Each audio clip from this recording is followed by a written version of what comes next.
साक्ष्य स्थित शीतला मंदिर के पीछे मुस्लिम लाइन में अफवाहों के कारण बीती रात दो समुदाय में तनाव गहरा गया था, पर प्रशासन की मुस्तैदी के बाद रात को बड़ा हादसा टल गया। वहीं आज स्थिति सामान्य है।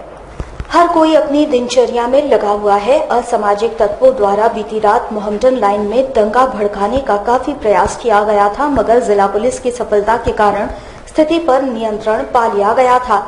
भारी संख्या में पुलिस बल की तैनाती क्षेत्र में की गई है। जिले के आला अधिकारी स्थिति का जायजा ले रहे हैं। डीएसपी के मिश्रा ने कहा कि स्थिति पूरी तरह से सामान्य है। पर्याप्त मात्रा में पुलिस बल की तैनाती यहां कर दी गई है। हर आने जाने वालों पर कड़ी निगाह रखी जा रही है। बीती रात शीतला मंदिर के पीछे दोनों गुटों में जमकर पत्थरबाजी व हंगामे की घटना के बाद क्षेत्र में अशांति फैल गई थी, पर पुलिस की सूझबूझ से मामले को कंट्रोल में लाया गया था। पूरे साक्षी बाजार को पुलिस ने तुरंत ही बंद करा दिया।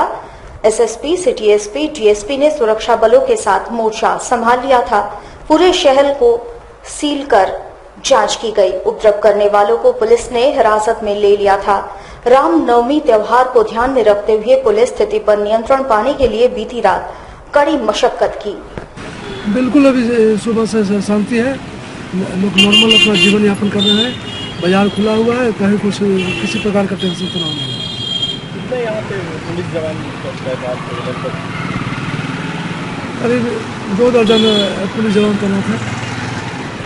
सारा माहौल एकदम नॉर्मल है। माहौल यहाँ का एकदम शांतिपूर्ण माहौल है।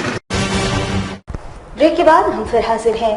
दहेज और गरीबी के कारण शादी नहीं होते तो आपने सुना ही होगा, लेकिन एक गांव ऐसा भी है जहां आजादी के बाद से अब तक शहनाई नहीं बजी है। क्या आपने ऐसा सुना था?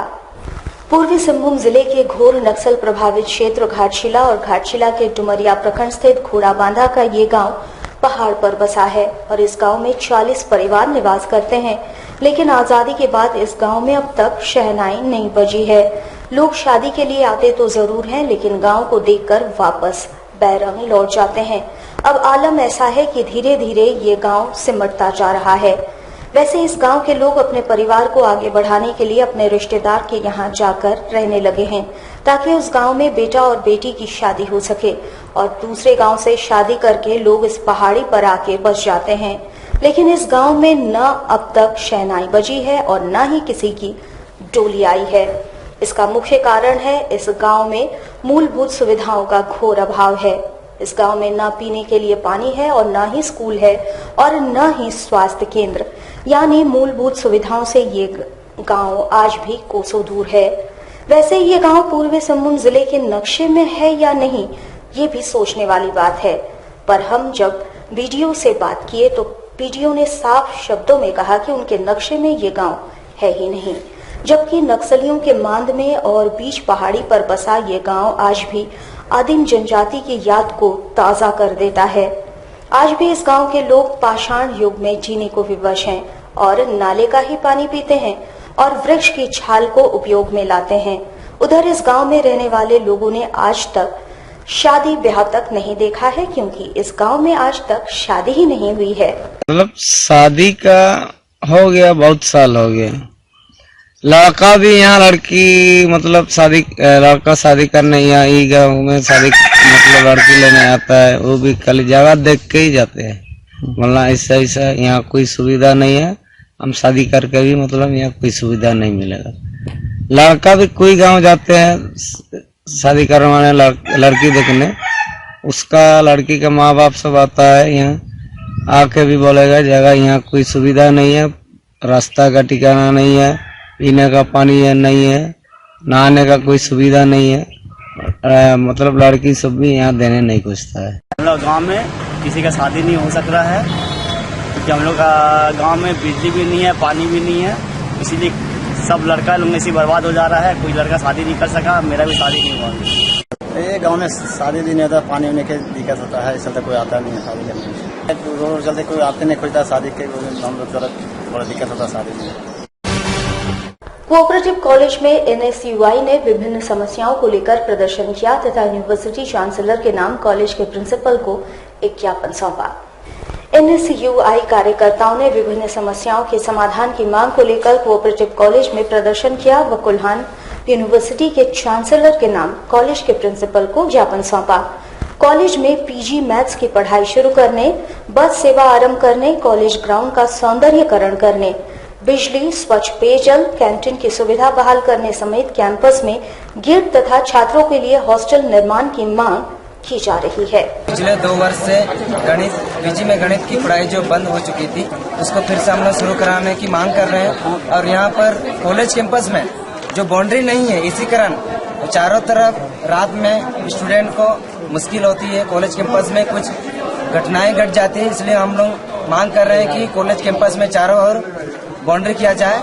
और यहाँ जो कैंटीन है वो काफी टूट चुकी है और इसके भी मरम्मत करने के लिए हम लोग मांग कर रहे हैं। और यहाँ जो कॉलेज कैंपस में जो ग्राउंड है रोड और ग्राउंड के लिए भी हम लोग बोले हैं कि ग्राउंड एक स्टेडियम के रूप में बनाया जाए, उसके भी मांग कर रहे हैं। और जो स्टूडेंट को आने के लिए जो दिक्कत हो रही है उसके लिए साक्षी से कॉलेज तक के लिए बस की मांग कर रही है। और जो कॉलेज कैंपस के बीच में जो रोड है काफी टूट चुकी है, उसके भी हम लोग बनवाने के लिए मांग कर रहे हैं। चंपारण सत्याग्रह के 100 साल पूरे होने के उपलक्ष्य में केंद्र तथा राज्य सरकार की ओर से इसे सेलिब्रेट किया जाएगा। वहीं मशहूर गायिका कल्पना पटवारी द्वारा खास एल्बम के जरिए सत्याग्रह को सलाम किया जाएगा। चंपारण सत्याग्रह के 100वें सालगिरह के उपलक्ष्य में केंद्र तथा राज्य सरकार द्वारा बृहद पैमाने पर सालगिरह को मनाया जाएगा। वहीं मशहूर गायिका कल्पना पटवारी की ओर से एल्बम बनाकर गांधी जी को इसे समर्पित किया जाएगा। इस संबंध में खुद कल्पना पटवारी ने प्रेस कॉन्फ्रेंस कर जानकारी दी तथा एल्बम की बारीकियों की जानकारी भी उन्होंने यहां प्रस्तुत किया। इस खास डॉक्यूमेंट्री एल्बम का निर्माण कर पाने से कल्पना जी खुद को सौभाग्यशाली मान रही है।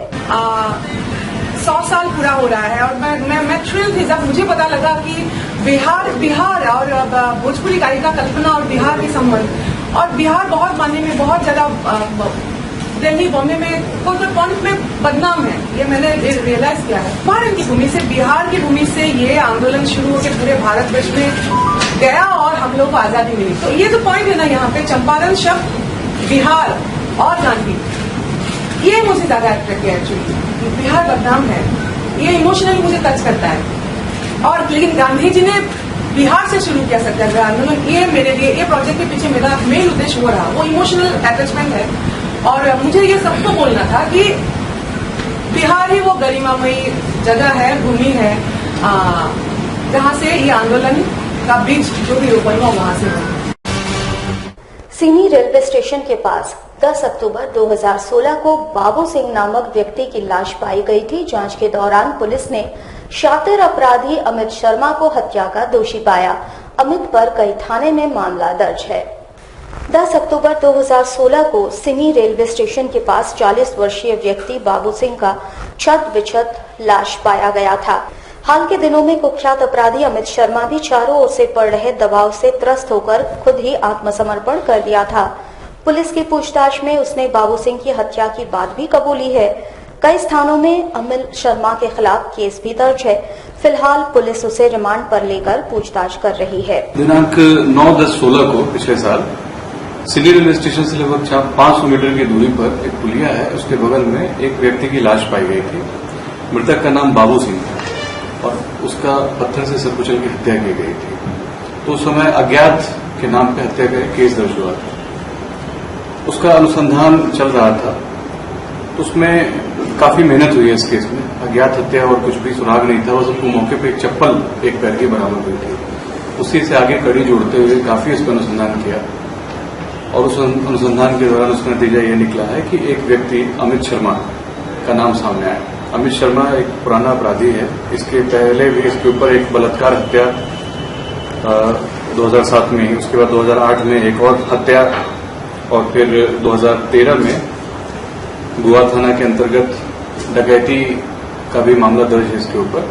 तो इसका नाम सामने आ रहा था। फिर पुलिस ने बहुत दबिश बढ़ा दी, काफी प्रयास हम लोगों ने किया, तो उस दबिश की वजह से इसने जब भाग के न्यायालय में आत्मसमर्पण कर दिया।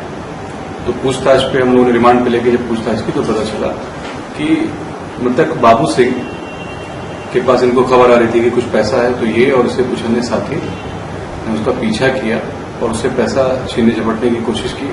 मृतक के पास उस समय तो पैसा नहीं था, लेकिन उसी में नशे की हालत में लोगों ने उसकी पत्थर से मार के हत्या कर दी। बाद में इनकी निशानदेही पे हमको दूसरा चप्पल और जिस पत्थर से मारा था वो पत्थर भी मिल गया, तो कुल हत्या की कड़ी जुड़ गई। ब्रेक के बाद हम फिर हाजिर हैं। जमशेदपुर के निर्मल गेस्ट हाउस में जिला जनता दल यूनाइटेड की एक बैठक संपन्न हुई, जिसमें जिले में आगामी दिनों जदयू द्वारा पूर्ण शराबबंदी को लेकर आंदोलन की रूपरेखा तय की गई। आपको बता दें कि जनता दल यूनाइटेड द्वारा पूरे राज्य भर में पूर्ण शराबबंदी की मांग पूर्व से ही उठाई गई है। बिहार के तर्ज पर झारखंड राज्य में भी शराबबंदी हो, इसको लेकर लगातार जनता दल यूनाइटेड आंदोलनरत है। आगामी दिनों में इसको लेकर जनता दल यूनाइटेड द्वारा आंदोलन किया जाएगा। इस बैठक के दौरान जदयू जिला कमेटी ने आंदोलन की रूपरेखा तय की, साथ ही साथ पदाधिकारियों को इस आंदोलन से जुड़े कई दिशा निर्देश भी दिए गए। पूरे झारखंड प्रदेश में शराबबंदी को लेकर युवा जनता दल यूनाइटेड आंदोलनरत है। हमारा यहाँ पे नीतीश कुमार जी का 5 रैलियां हो चुकी हैं। आगे हम लोग इसको 20 रैली प्रस्तावित किए हैं, जो हम लोग यहाँ कराने की 2019 तक सोच रहे हैं। हम लोग का ये मांग है कि झारखंड की सरकार अविलंब झारखंड प्रदेश में शराबबंदी को लागू करे। लेकिन जिस प्रकार माननीय मुख्यमंत्री हठधर्मिता कर रहे हैं और खुद ही सरकारी तंत्र को लगाकर शराब बेचवाने में लगे हैं, ये काफी निंदनीय है और जनता दल यूनाइटेड इसका विरोध करती है। और हर स्तर पर जाकर युवा जनता दल यूनाइटेड इसका विरोध करेगी और जब तक झारखंड में पूर्ण शराबबंदी लागू नहीं हो जाती तब तक हम लोग आंदोलनरत रहेंगे। जमशेदपुर के मानगो स्थित जवाहर नगर उर्दू मिडिल स्कूल ने जिला कांग्रेस के साथ मिलकर स्कूल से उर्दू शिक्षकों को हटाए जाने का विरोध जताया, साथ ही साथ जिले के उपायुक्त के नाम एक मांग पत्र भी सौंपा। इस स्कूल में अधिकतर मुस्लिम छात्र शिक्षा ग्रहण करते हैं। पिछले दिनों स्कूल से बड़ी संख्या में उर्दू शिक्षकों की पदस्थापना दूसरी जगह कर दी गई।